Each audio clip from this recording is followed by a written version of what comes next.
Buenos días, en el día de hoy le hablo a la doctora Rodríguez Alba, R5 de Nefrología del Hospital Salvador de Gautier, hablando en el día de hoy sobre la acidosis tubular renal.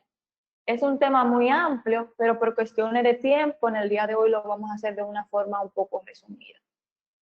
Hablando un poquito acerca de las generalidades, saber, como todos sabemos, el pH sanguíneo se mantiene en un margen estrecho entre 7.35 y 7.45, gracias a una serie de mecanismos moleculares complejos que entre ellos están tanto el riñón y el pulmón, lo que asegura un buen funcionamiento celular.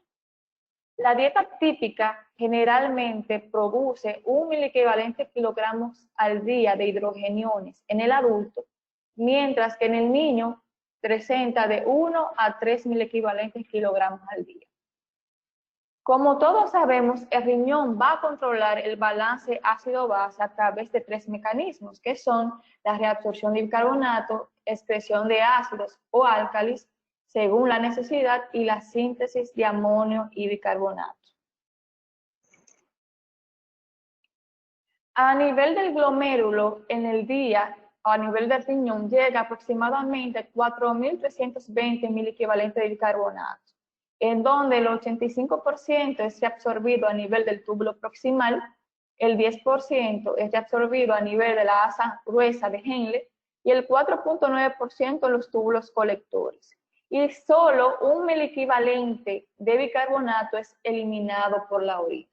Es decir, que una muy poca cantidad se elimina y la mayor parte del bicarbonato se va a reabsorber a nivel del túbulo proximal. La reabsorción tubular del bicarbonato está acompañada de la excreción de hidrógeno a la luz tubular a cambio de sodio a través del intercambiador sodio-hidrogeniones y en menor proporción de la bomba ATPasa vacuolar a nivel de la membrana apical. Una breve reseña es saber que la acidosis metabólica, como bien conocemos, se va a dividir en anion gap elevado y anion gap normal. Vamos a tener que una acidosis con anion gap aumentado, aquí va a predominar la ganancia de ácidos endógenos y exógenos, y son las acidosis que son normoclorémicas. Vamos a tener una acidosis con anion gap normal, predomina la pérdida de bicarbonato al exterior del organismo, y se denomina acidosis hiperclorémica, que es la que nos vamos a enfocar en el día de hoy. Ya entrando a lo que es la acidosis tubular renal, esta no es más que un trastorno que se va a caracterizar por acidosis metabólica hiperclorémica, es decir, con hiato aniónico sérico normal, causado por un defecto en la reabsorción tubular renal del bicarbonato y o de una excreción urinaria del ion hidrógeno. El término acidosis, según UpToDate, acidosis hiperclorémica, se refiere a un grupo de diversos trastornos tubulares desacoplados del daño glomerular. Estos van a estar caracterizados por un deterioro de la acidificación urinaria, pero no vamos a tener urea y vamos a tener una retención de aniones. En consecuencia, típicamente, la acidosis tubular renal no se acompaña por disminución del filtrado glomerular. Según la presentación clínica y los mecanismos fisiopatológicos, se va a clasificar en 3. En la acidosis tubular distal o tipo 1, vamos a tener también la acidosis proximal o tipo 2, y la acidosis tubular hipercalémica o tipo 4. También hay un término que aparece, pero es poco frecuente su utilización, que es la acidosis tubular mixta o tipo 3, que es un trastorno autosómico recesivo, transitorio y muy severo, que se ve mayormente en los lactantes y va a resultar de una deficiencia de anhidrasa carbónica con características tanto de la proximal y de la acidosis tubular distal, y que se va a manifestar con petrosis, es decir, aumento de la densidad ósea. También vamos a encontrar calcificaciones a nivel cerebral y alteración en el aprendizaje. Como toda la acidosis tubular, según sus variaciones, pueden ser primarias, que esta va a ser originada por un defecto genético en el mecanismo de transporte tubular, o puede ser secundaria debido a otras enfermedades o uso de fármacos o tóxicos renales. Vamos a hablar de la acidosis tubular distal o tipo 1. La nefrona distal, principalmente el conducto colector, es el sitio en que el pH de la orina alcanza sus valores más bajos. Aquí la secreción y excreción de hidrogeniones es inadecuada y produce una acidosis sistémica.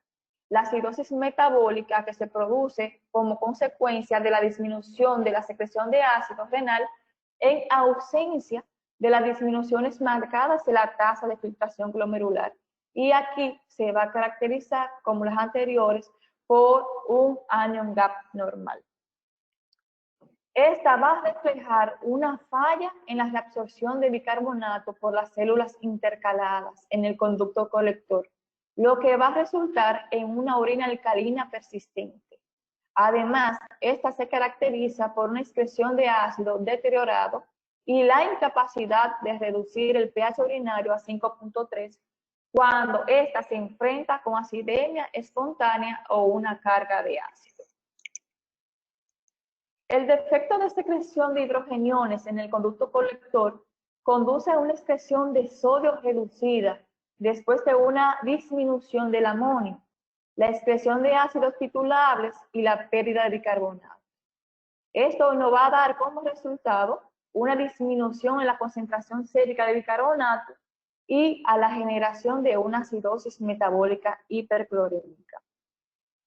Las anomalías en la secreción de hidrogeniones en el conducto colector va a ser secundaria a alteración en la anhidrasa carbónica tipo 2 o en los transportadores a nivel renal.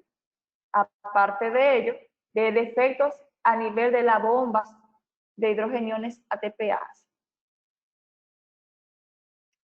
La excreción de amonio, aquí en esta entidad, se va a reducir debido a la alteración de la captura de amoníaco luminal en el conducto colector posterior en defecto en la secreción del hidrógeno. Una característica única de lo que es la acidosis tubular distal son los niveles muy bajos de citrato urinario. Esto se debe a un aumento de la absorción del citrato por el túbulo proximal en respuesta a la acidosis intracelular, es decir, de forma compensatoria. Como habíamos mencionado, las causas mayormente son primarias y secundarias.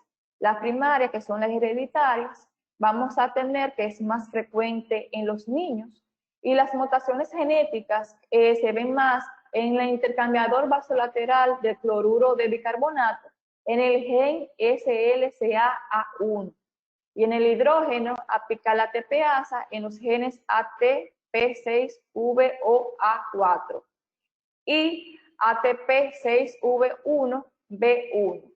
Se han identificado otras causas también de acidosis distal hereditaria. Las mutaciones en estos genes que se habían mencionado anteriormente conducen a una acidosis renal distal autosómico recesivo, y a menudo estos pacientes se van a encontrar con una discapacidad auditiva neurosensorial. A lo contrario, con las mutaciones en el gen SL4A1, en donde los pacientes no van a tener ninguna lesión a nivel auditivo. Hay mutaciones recesivas en el AE1 que se acompaña de anemia hemolítica. Estos pacientes tienen mayor resistencia cuando están afectados de paludismo. Entonces, entre las causas, ya vimos las causas hereditarias, las primarias de lo que es la acidosis tubular distal. Entonces vamos a hablar un poquito de la secundaria. Dentro de las secundarias tenemos el síndrome de Sjögren. En todo paciente que se sospeche de una acidosis distal y tenga sintomatología de Sjögren, siempre hay que descartarse el diagnóstico, porque esa acidosis puede ser secundaria a esa patología. También se puede ver en hepatitis autoinmune, También en artritis reumatoide hay muchos fármacos también que nos pueden producir una acidosis tubular distal, que son la ifosfamida, anfotericina B, el litio, el ibuprofeno, cuando se toma conjuntamente con codeína. También el hiperparatiroidismo, intoxicaciones por vitamina D, sarcoidosis, entre otras. Entonces, hay una entidad que lo utiliza mucho, los toxicómanos recreativos, esos pacientes que se encuentran en la calle, que consumen o huelen pegamento. Cuando se inhala pegamento, hay una absorción de tuleno, una sustancia que se encuentra allí. Cuando esto llega a nivel de los túbulos, se va a transformar en ácido hipúrico y me puede producir una lesión a nivel tubular que me va a llevar a lo que es la acidosis tubular distal. Entonces, en esos pacientes toxicómanos, mayormente no lo refiere, pero por la historia clínica podemos llegar al diagnóstico. Entonces, ¿cuáles son las sintomatologías más frecuentes que pueden presentar esos pacientes? Ellos me pueden debutar con debilidad muscular proximal, polidipsia, poliuria, cálculos renales, vómitos y alteraciones del crecimiento. Hay una entidad que se ve, es poco frecuente, pero se ve mayormente en la acidosis tubular renal distal, que es el incompleto, que se define como tener una concentración sérica normal de bicarbonato, mientras que carece de la capacidad de acidificación de la orina cuando se desafía con una prueba de carga de ácido. Esto se debe considerar en aquellos pacientes que tienen cálculos renales idiopáticos con orina alcalina, así como en pacientes con síndrome de Sjögren, niños con enfermedad de la válvula ureteral posterior y pacientes con toxicidad por anfotericina. Ahora ya terminamos de hablar de lo que es la acidosis tubular distal, las reseñas. Vamos a entrar ahora a hablar un poco de la acidosis proximal tipo 2. Esta se va a originar por un defecto en la reabsorción de bicarbonato en el túbulo proximal. Sitio de absorción, como ya mencionado anteriormente, del 85 al 90% del filtrado. Esta alteración va a provocar mayor carga de bicarbonato hacia el túbulo distal, superando su capacidad de absorción y provocando bicarbonituria y acidosis metabólica. Esta se puede presentar de forma aislada, pero se puede ver como sintomatología de otras patologías, en este caso en el síndrome de Fanconi, que aparte de esto se va a presentar como hipofosfatemia, el paciente va a presentar glucosuria con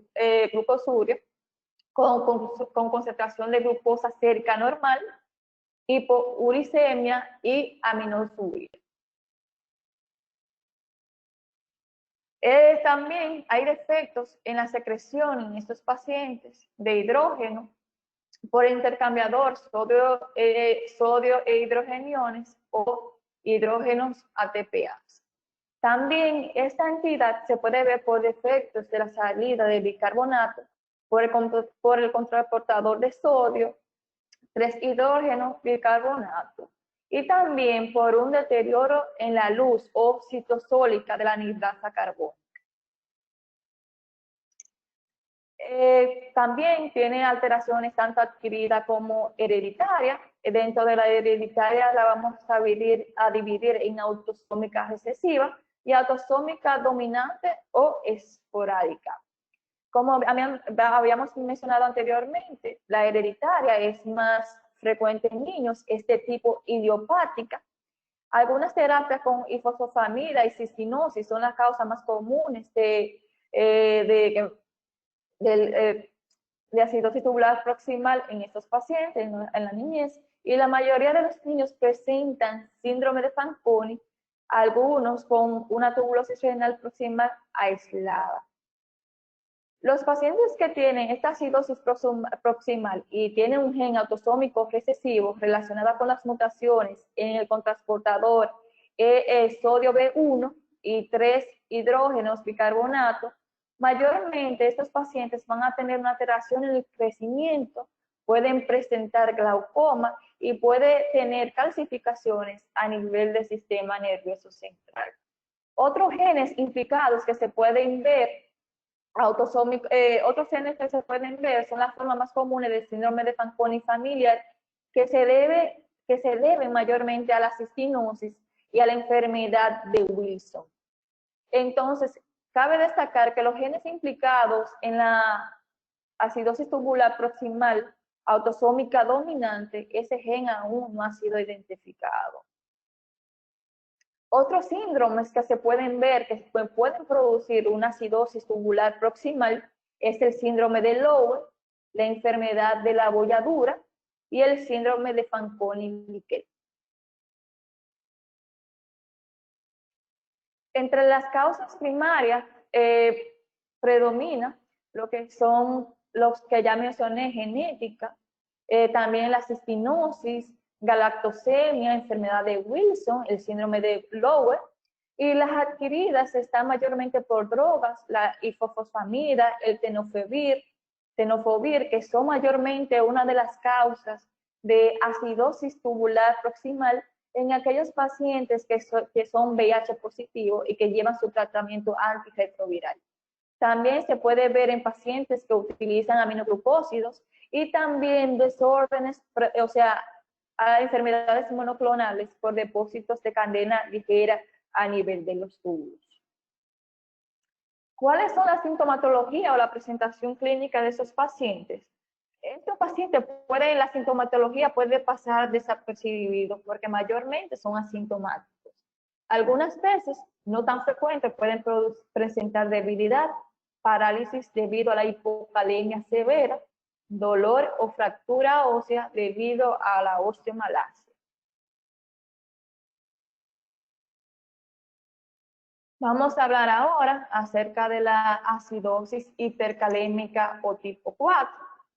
Los pacientes con esta entidad van a presentar una reducción en la expresión neta de ácido, secundaria a una disminución en la producción y expresión del túbulo distal de amonio. La reabsorción de bicarbonato también se encuentra reducida y produce bicarbonituria. Sin embargo, cuando la acidosis metabólica se agrava, ya sea por diarrea o por estrés, el bicarbonato plasmático se reduce por debajo de su umbral de reabsorción y se logra acidificar la orina con reducción del pH urinario menor de 5.5, similar a lo que ocurre en la acidosis tubular renal proximal. Esta se va a caracterizar por una acidosis metabólica de brecha aniónica normal. El paciente va a cursar con hipercalemia por la alteración que tiene a nivel de la aldosterona, hiponatremia, deficiencia o resistencia al efecto de la aldosterona, que esto va a ocasionar aminogénesis deficiente. Esta afectación parece deberse principalmente a la disminución de la expresión de amonio en la orina y se ha propuesto 3 mecanismos para explicar la disminución de la expresión de amonio en este trastorno. La primera es que cuando se altera la expresión urinaria de potasio, parte del exceso del potasio ingresa a la célula y la electroneutralidad se mantiene en parte por los movimientos de los iones celulares del sodio e hidrógeno al fluido extracelular. Lo consiguiente, alcalosis intracelular en el riñón disminuirá la producción de amonio a nivel del túbulo proximal.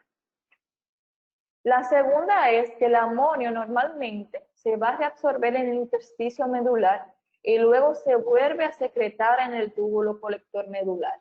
La hipercalemia disminuye el ciclo medular al inhibir la reabsorción de amonio en la extremidad ascendente gruesa. El potasio y el amonio compiten por un transportador común en la membrana luminal que puede funcionar como transportador de sodio-potasio 2-cloro y sodio-amonio 2-cloro. Y tercero, en el conducto colector, el sodio, potasio, ATPasa vasolateral también puede funcionar como un intercambiador de sodio y amonio, permitiendo la absorción de amonio desde el intersticio y posterior secreción en la orina.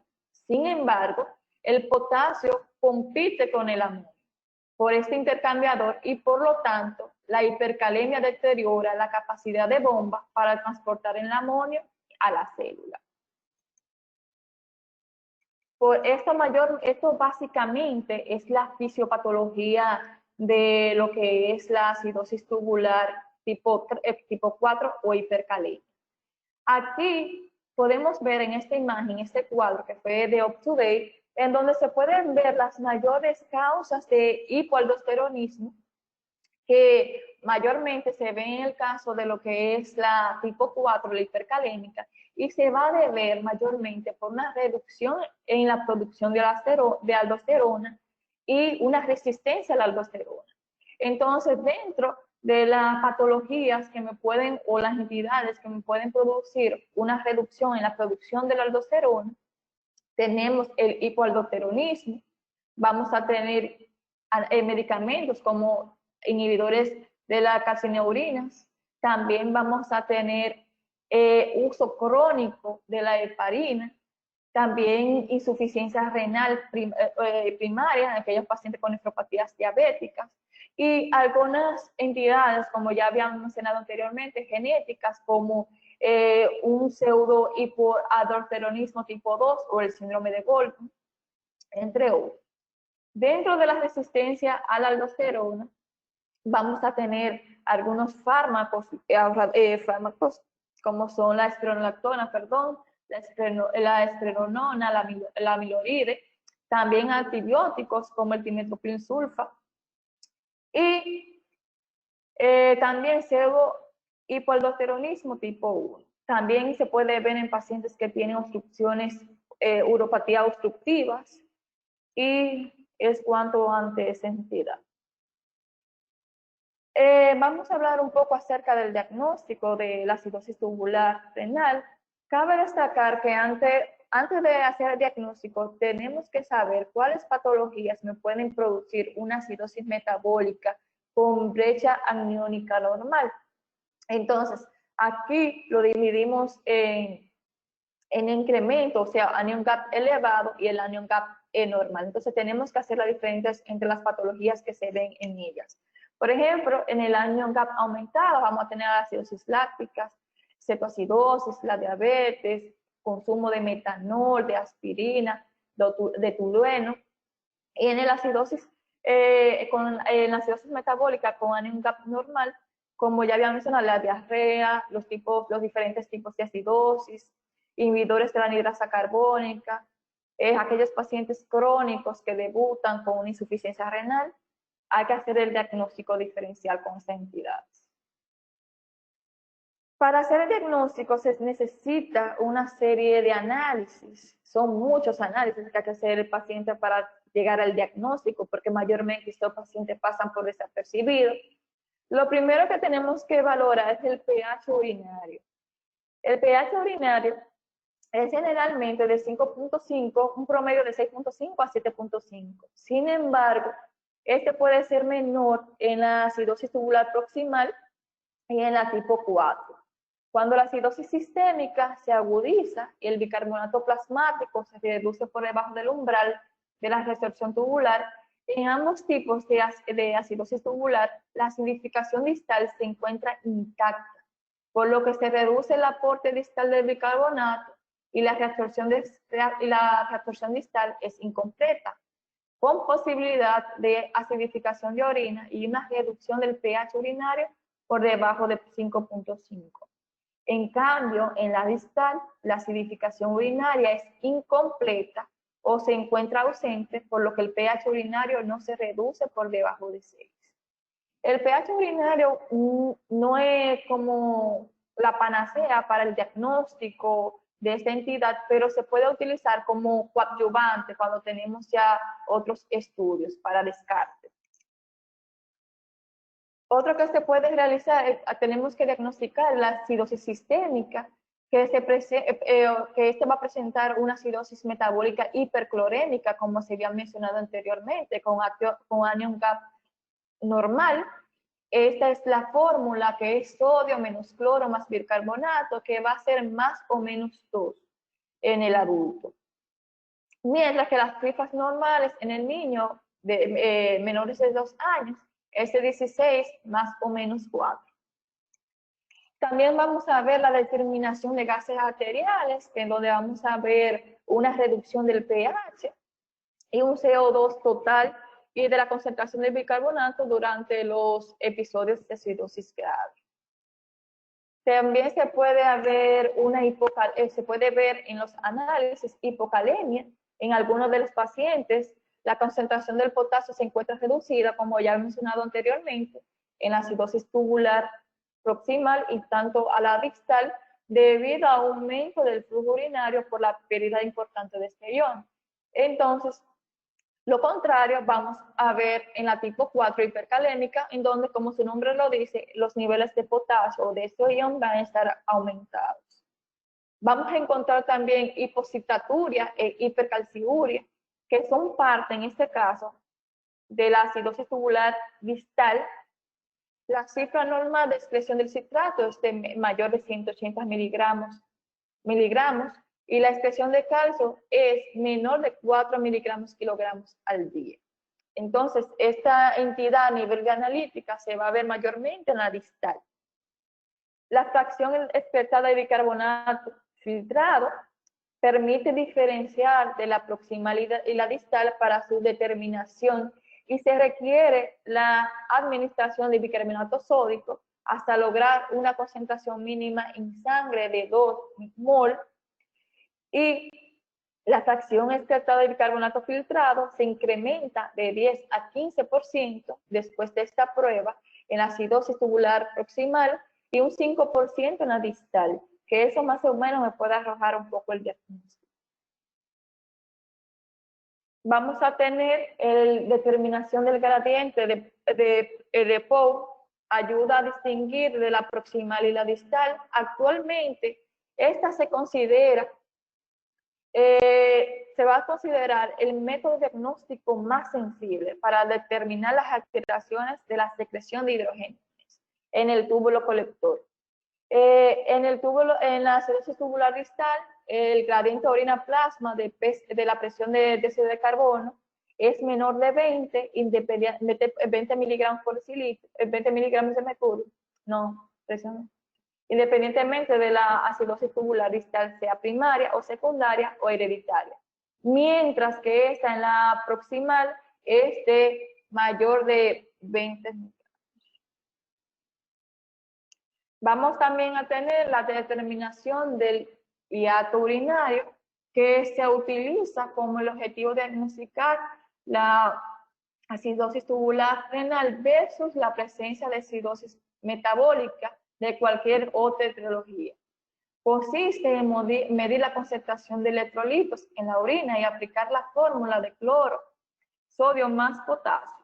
En este caso, el anión indeterminado es el amoníaco y se interpreta que la expresión de protones y amoníaco se encuentra normal cuando el resultado es igual o menor de 50.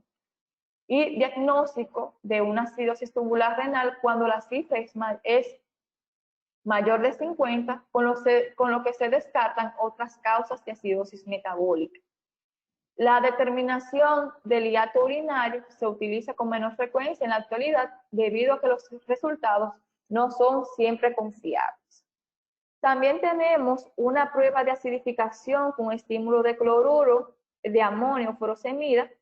Esta prueba de acidificación fueron durante una época el estándar de oro en el diagnóstico de acidosis tubular renal. Actualmente solamente se va a realizar cuando existe un defecto asintomático en la acidificación de la orina sin acidosis sistémica. Esta condición, como yo lo había mencionado anteriormente, es también conocida acidosis tubular distal incompleta y se ha propuesto como una medida de diagnóstica que permite instaurar un tratamiento oportuno, así como para detectar una alteración parcial de los mecanismos de regulación del equilibrio ácido-base. Se utilizaba esta prueba de primera instancia como 1A, pero ya por sus resultados que no eran concluyentes, no se está utilizando mucho.